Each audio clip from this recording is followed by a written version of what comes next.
Hi friends, అందరు ఎలా ఉన్నారు?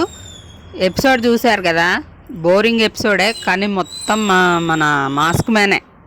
బిగ్ లైవ్ చూస్తే కూడా అర్థమైద్ది, మొత్తం మాస్క్ మ్యానే. తన కెమెరాలకు మాట్లాడడం కానీ, మన సింపతి చూపించడంలో కానీ, ఏదో ఒకటైతే చేసి good or bad, positive or negative అయితే క్రియేట్ చేసేటట్టున్నాడు. సరే, ఆయన నెగిటివ్కి వెళ్తాడో పాజిటివ్ అవుతాడో తెలియదు, కానీ ఒక్క ఎపిసోడ్తో డిసైడ్ చేయలేం. కానీ ఇంకా చాలా చాలా జరిగినాయి. అయితే ఈ వారం బయటికి వెళ్ళిపోవడానికి రెడీగా ఉన్నట్టుంది. ఒకవేళ ఎలిమినేషన్ ఉంటే మాత్రం అవి కూడా మాట్లాడుకుందాం. ముందు ఎపిసోడ్కి వచ్చేసరికి బిగ్ బాస్ ఏం చెప్పిండు, వీళ్ళందరూ మంచిగా సోఫాలో కూర్చున్నారు. ఎవరు? సెలబ్రిటీస్. వీళ్ళేమో కామనర్స్ నిలబడి ఏదో మాట్లాడుకుంటుంటే బిగ్ బాస్ మంచి షాక్ అయితే ఇచ్చిండు. ఏంటంటే, మీరు ఓనర్సు మీరు సోఫాలో కూర్చోవాలి, మీరు వచ్చి వెనక నిలబడండి సీట్ వెనకని సెలబ్రిటీస్కి చెప్పిండు. వాళ్ళు మంచి థ్యాంక్ యూ బిగ్ బాస్ అనుకుంటూ పోయి సోఫాలో కూర్చున్నారు. వీళ్ళకైతే కొంతమందికి అయితే వీళ్ళేంటి, వీళ్ళు ఓనర్స్ ఏందన్న ఫీలింగ్లో ఉన్నారు. వాళ్ళ మొఖాలు అయితే అర్థమవుతున్నాయి.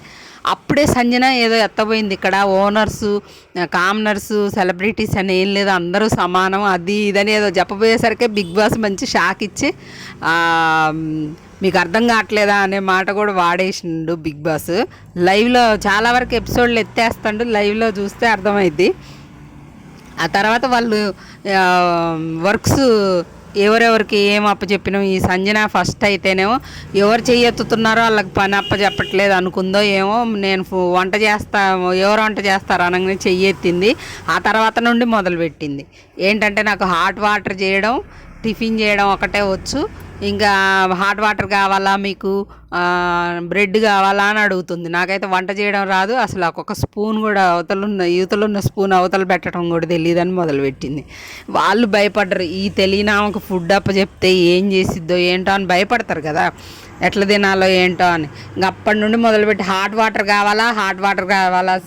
లాస్ట్ సీజన్ కాక అంతకుముందు సీజన్ శివాజీ గారు ఉన్న సీజన్లో ఎట్లయితే తను కాఫీ పౌడర్ కోసం కింద ప్లేట్ ఎత్తేసి చిరాకు చేసిండో, ఏం బిగ్ బాస్ తొక్కలో బిగ్ బాస్ నేను వెళ్ళిపోతా అన్నా కూడా తన వల్ల టీఆర్పీ వస్తుందని బయటికి పంపించడానికి అయితే ధైర్యం చేయలేదు. చూడండి, బిగ్ బాస్ ఆ మూడ్లోకి వెళ్ళిపోయింది అనమాట హరీష్. ఏదైతే ఫస్ట్లో బిందు మాధవి నీకు అసలు మానవత్వమే లేదన్నదల్లా లాస్ట్కి తన్ని లోపల పంపించేటట్టు చేసుకున్నాడు. ఇప్పుడు కూడా ఏడ చూసినా మాస్క్ మ్యాన్ అని మాట్లాడుకునేటట్టు అయితే చేయగలుగుతుండు. ఇక భరణి తనూజ పర్లేదు అనిపించింది నాకు. వాళ్ళు ఏదన్నా గొడవ వచ్చినా అందులో భరణి ఇన్వాల్వ్ కావటం, సర్ది చెప్పడం అవన్నీ అయితే చేస్తాడు.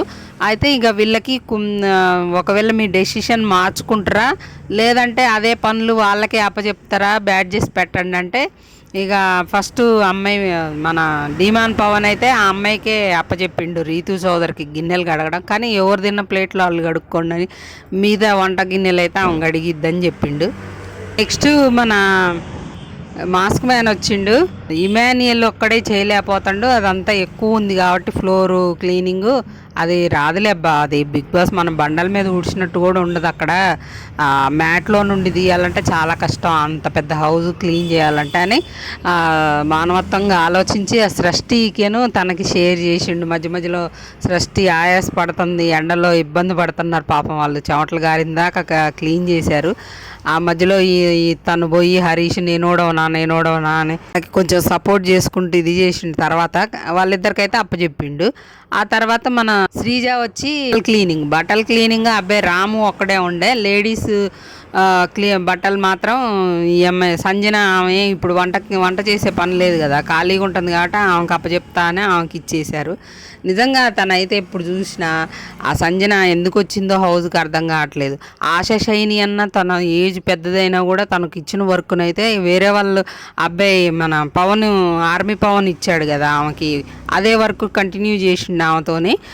ఆమె అయితే అసలు వేరే వాళ్ళ సపోర్ట్ తీసుకోమన్నా తీసుకోకుండా తనకి ఇచ్చిన వర్క్ మాత్రం మంచిగా 2 పూట్లు చేస్తుంది, మంచిగానే ఉంటుంది ఆమె. కానీ ఈ సంజన ఏదో ఒకటి మైక్ పక్కకు పెట్టి మాట్లాడడం, వాళ్ళ హౌస్లోకి వెళ్ళొద్దు, మీరు వెళ్తే పర్మిషన్ పోవాలని బిగ్ బాస్ అంత క్లియర్గా చెప్పిండు. తినే ఫుడ్ కూడా మధ్యలో బిగ్ బాస్ షాకుల మీద షాకులు ఇస్తాండు అబ్బా.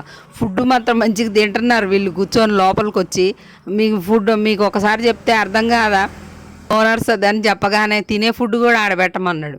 మళ్ళీ పోయి దొంగతనంగా ఈ రీతు చౌదరాళ్ళు బిస్కెట్లు ఎత్తుకొస్తున్నారు. అది తప్పు కదా. వాళ్ళని అడిగి పర్మిషన్ తీసుకొని పొమ్మని చెప్పిండు బిగ్ బాస్. అది కూడా సంజనాకు అర్థం కాలేదట. మళ్ళీ నాకు అర్థమైంది మీ రూల్స్ చెప్పడానికి మీరెవరు అంటుంది. అది తర్వాత చెప్పుకుందాం నామినేషన్స్ వచ్చినప్పుడు. అట్లా చేస్తుంది. బిస్కెట్లు, పండ్లు ఇవి ఎత్తుకొచ్చుకొని తింటూనే ఉన్నారు. వాళ్ళని అడగట్లేదు. వాళ్ళు ఏదో స్కిట్ చేసుకునే మూడ్లో ఉన్నారు. మధ్యలో ఏదో స్కిట్ చేశారు. మరి అదే ఇంకా తర్వాత ఇమాన్యుయల్ మాత్రం ఇదే ఓడవడానికి ఎంత టైం పట్టిద్దని బిగ్ బాస్ మన లాస్ట్ టైం కమెడియన్స్తో కొంచెం కామెడీ చేయిస్తుంటాడు కదా, ఆ టైప్లో ఇమాన్యుయల్ని అడిగితే తెలియదు బిగ్ బాస్ అంటే ఆ టైం మీకు మెంటర్కి చెప్తారు అని చెప్పేసరికి ఇక చూడు గుండంకులని మొదలుపెట్టిండు. ఒకసారి అంటే ఓకే, 2-3 సార్లు అన్నాడు. అందరు నవ్వారు. ఈయనకు గాలింది హరీష్కి, నువ్వు ఎంతలో మాట్లాడాలో అంతలో మద్దులు దాటి మాట్లాడకు. సార్ అంటే ఓకే, కానీ అన్నిసార్లు అనడం కూడా ఇమాన్యుయల్ తప్పే అక్కడ. ఆ సారీ చెప్పినాక ఎక్కువ రియాక్ట్ అవ్వడం హరీష్ది కూడా. మళ్ళీ ఫుడ్ దగ్గరకు వచ్చేసరికి కాసేపేమో మరి వీళ్ళు పర్మిషన్ తీసుకొని పోయి ఏం తినొద్దని బిగ్ బాస్ చెప్తుండు, గట్టిగా స్ట్రిక్ట్గా ఉండమని. మళ్ళీ తీసుకొచ్చి మళ్ళీ బయట ఏమన్నా ఇదేమో అయ్యో ఆకలితో ఉన్నారని మళ్ళీ పండ్లు అవి బట్టకొచ్చి తినండి, ఏదన్నా అయితే జరిగితే నేను తీసుకుంటా, నేను బయటికి వెళ్ళిపోవడానికి ఆయన రెడీ అన్నట్టు ఆయన మాట్లాడుతుండే హరీష్. ఆ తర్వాత ఫుడ్ తినే వాళ్ళని మధ్యలో వెళ్ళిపోమన్నప్పుడు కూడా బిగ్ బాస్ ఫుడ్ నేను శత్రువుకైన అన్నం పెడతా కానీ మీరు ఫుడ్ దగ్గర లేపేయడం నాకు అంత నచ్చలేదు. వాళ్ళది ఇమాన్యుయల్ పొద్దున్న నుండి కష్టపడి ఇదంతా ఊడ్చిండు, ఆకలేస్తుంది, నేను కూడా తిననట్లయితే అవసరమైతే ఇంకే మీరు ఏ పనిష్మెంట్ ఇచ్చినా తీసుకోవడానికంటే బయటికి పంపించినా పోవడానికి రెడీ అన్నట్టు మాట్లాడతాను. కానీ మరి అది బిగ్ బాస్ పెట్టిన రూల్స్ మరి ఏం జరిగిద్ది, అది గుడ్ అయిద్దా బ్యాడ్ అయిద్దా, నెగిటివ్ అవుతుందా పాజిటివ్ అవుతుందా అనేది చూడాలి. ఇక ఇమాన్యుయల్కి అయితే అర్థమైంది ఈ మాస్క్ మ్యాన్ గురించి, తను ఎందుకు అట్లా చేస్తాండి ఏందని ఒక అంచనాకైతే వచ్చిండు. ఆ తర్వాత వీళ్ళని ఒకళ్ళని నామినేషన్ చేయమని చెప్తాడు బిగ్ బాస్. ఎవరిని? ఓనర్స్ని, కామనర్స్ని. అంటే వీళ్ళందరూ చర్చ పెట్టారు. ఏమని? సంజన ఫస్ట్ పెట్టుకున్నారు, తర్వాత సుమన్ శెట్టి. వాళ్ళిద్దరిని అయితే నాకు కూడా కరెక్టే అనిపించింది. కానీ భరణి విషయంలో కొంచెం వీళ్ళు తప్పు రాంగ్ స్టెప్ వేస్తారేమో అనిపించింది. కానీ మెయిన్గా సంజనాన్ని పెట్టుకున్నారు. వాళ్ళు ఏం చెప్తున్నారంటే భరణి విషయంలో తను స్టేజ్ మీద నేను ఎవరికి చూపించలేని ఈ వస్తువు అవసరమైతే బయటికి వెళ్ళిపోతావా అంటే వెళ్ళిపోతా అన్నాడు. ఇంత కష్టపడి మనం అగ్ని పరీక్ష ఈ అవకాశం కోసం ఇన్ని తిప్పాలు పడి ఫోన్లు పగలగొట్టుకొని లోపలికి వస్తే ఆయన చిన్న వస్తువు కోసం నేను వెళ్ళిపోతావా, నేను ఆ వస్తువు చూపించలేను అంటే వెళ్ళిపోతావా అంటే వెళ్ళిపోతా అన్నాడు. మనం ఇంత తిప్పలు పడి ఈ అవకాశం కోసం ఎదురు చూస్తుంటే ఆయన సెలబ్రిటీ కాబట్టి తను వెళ్ళిపోతా అనే ఇది అని వెళ్ళిపోయిండు.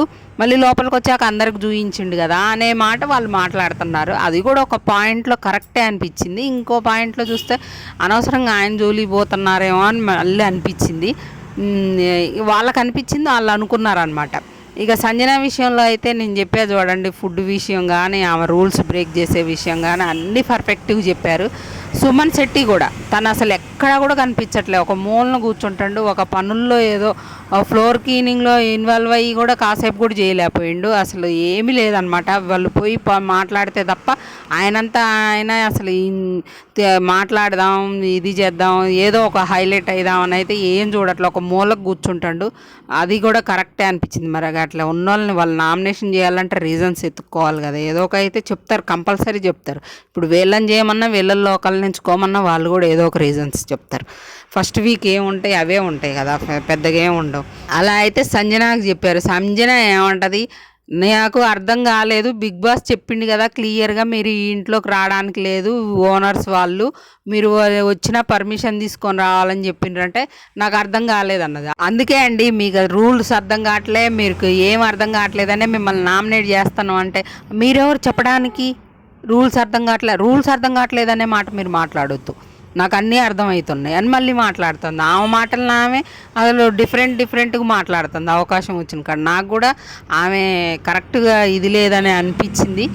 మరి ఎందుకు అట్లా చేస్తుంది? మళ్ళీ ఏదో ఇమాన్యుయల్తో చెప్తుంది, నేను 20 మందికి బాస్ లాగా పనిచేసిన అది ఉంటుంది కదా, అది అయినా పోగొట్టుకుంటున్నా అది ఇది అని చెప్తుంది.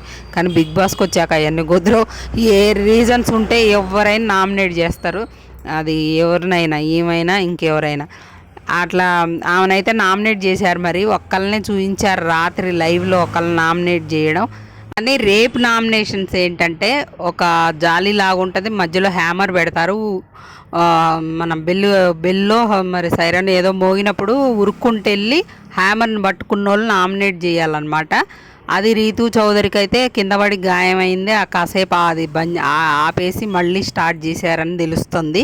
ఆ తర్వాత ఇంకేం చెప్పాలంటే నైట్ లైవ్ చౌదరి మాత్రం పులిహోర కలుపుతుంది. విష్ణుప్రియ ఏదో చేస్తుంది అందులో పోయి అని చెప్పేసి ఈమె బయట సపోర్ట్ చేయకుండా నెగిటివ్గా మాట్లాడింది ఆ అమ్మాయి. కానీ ఈమె చేసేది ఏంటంటే ఇద్దరి మధ్యలో ప్రేమ లవ్ ట్రాక్ నడుపుతుంది. ఇద్దరి మధ్యలో లైలా లాగా అటు పవన్లు ఇద్దరిని పులిహోర కలపడానికి వచ్చింది. ఆ సీన్స్ మీరు లైవ్ చూసిన వాళ్ళకి తెలుస్తుంది. మరి అలా చేయడం వల్ల ఎవరికి నెగిటివ్ అయింది? లాస్ట్ టైం విష్ణుప్రియకి నెగిటివ్ అయినట్టు ఇప్పుడు రీతు చౌదరికి అయింది. కానీ ఆర్మీ పవన్కి కూడా ఎఫెక్ట్ పడింది. ఎందుకంటే ఆయన పోయింది ఏ ఏంతో ఏ లక్ష్యంతో అనేది ఆయనకి తెలుసుకుంటే మంచిది. ఆ ట్రాక్లో పడకుండా ఉంటే మంచిదని నేను అనుకుంటున్నా. ఇక బిగ్ బాస్ ముందే చెప్పి పంపిస్తారు ఒక లవ్ ట్రాక్ కావాలని, ఈమె అందులో నడిపిస్తుంది. అది మైనస్ అయిపోయింది అనమాట అమ్మాయికే ఎక్కువ అని నేను అనుకుంటున్నా. అంతే ఫ్రెండ్స్, ఇంకా నామినేషన్ లిస్ట్ రాగానే మీకు పెడతాను. మన ఛానల్ని సబ్స్క్రైబ్ చేసుకొని పెట్టుకోండి. మీకు నేను ఏ వీడియో పెట్టినా వెంటనే ఏ పోస్ట్ చేసినా వెంటనే నోటిఫికేషన్ వస్తుంది. కాబట్టి లైక్ చేయండి, వీడియో నచ్చితే షేర్ చేయడం మర్చిపోవద్దు. ఇంకా ముందు ముందు అప్డేట్స్ అన్నీ మీకు ఇస్తూ ఉంటాను ఫ్రెండ్స్.